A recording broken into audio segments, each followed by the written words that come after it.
Bienvenue dans cette vidéo tuto. Avec Daz, je vais aborder le displacement qui permet de faire ce que vous avez devant vos yeux, d'extruder à partir d'une image n'importe quelle surface. Cet élément se trouve dans surface et géométrie en deuxième position ici. Vous lui appliquez n'importe quelle image en noir et blanc et il va extruder à partir des informations qu'il a reçues. Et ce sont des valeurs de hauteur, un peu comme une map géographique. Vous voyez qu'on a l'impression d'avoir en face de soi des montagnes. Et donc ça marche avec n'importe quelle image.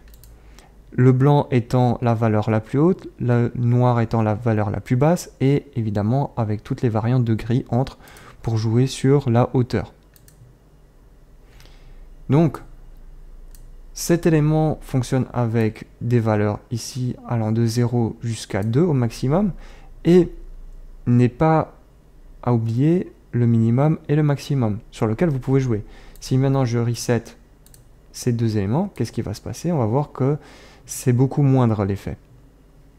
Donc si maintenant je mets de nouveau comme avant, moins 5 et plus 5, donc 5 en réalité, on revient au résultat d'origine. Un autre paramétrage qui est assez important ici, c'est le sub-D displacement level.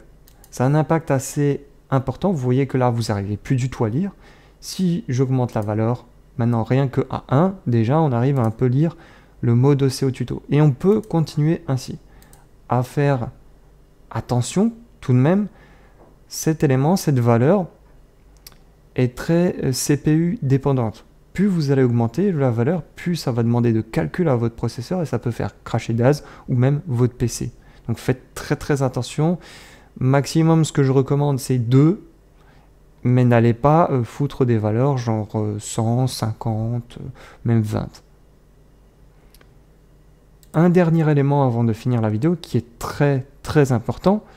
Si vous voulez avoir un résultat visible, il est important d'apposer votre texture sur une surface qui a beaucoup de géométrie. Là, vous voyez qu'il y a un quadrillage qui est très petit parce qu'il y a 100 cubes par face. Donc 100 ici, 100 là, 100 en bas et encore 100 à gauche. Plus il y a de cubes et plus votre résultat sera détaillé. Si par exemple là j'en ai plus qu'un seul, comme ça pourrait être le cas lorsqu'on crée rapidement un plane, normalement par défaut c'est une division, je le supprime, le plane je vais la ramener pour vous montrer la grosse différence entre les deux. Et vous montrer que dans ce cas-ci, ça ne marchera pas. Donc vous voyez, il n'y a qu'une division.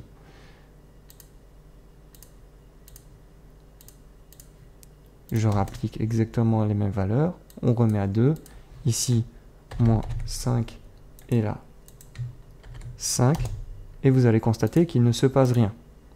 Je le précise puisque c'est déjà des cas de figure auxquels j'ai été confronté où je n'ai pas compris pourquoi ça ne marchait pas. Pourtant ce sont les mêmes paramétrages. Mais comme la forme géométrique est très basique, il n'y a pas de point de jonction, eh ben, le résultat ne peut pas apparaître tel qu'on le souhaite.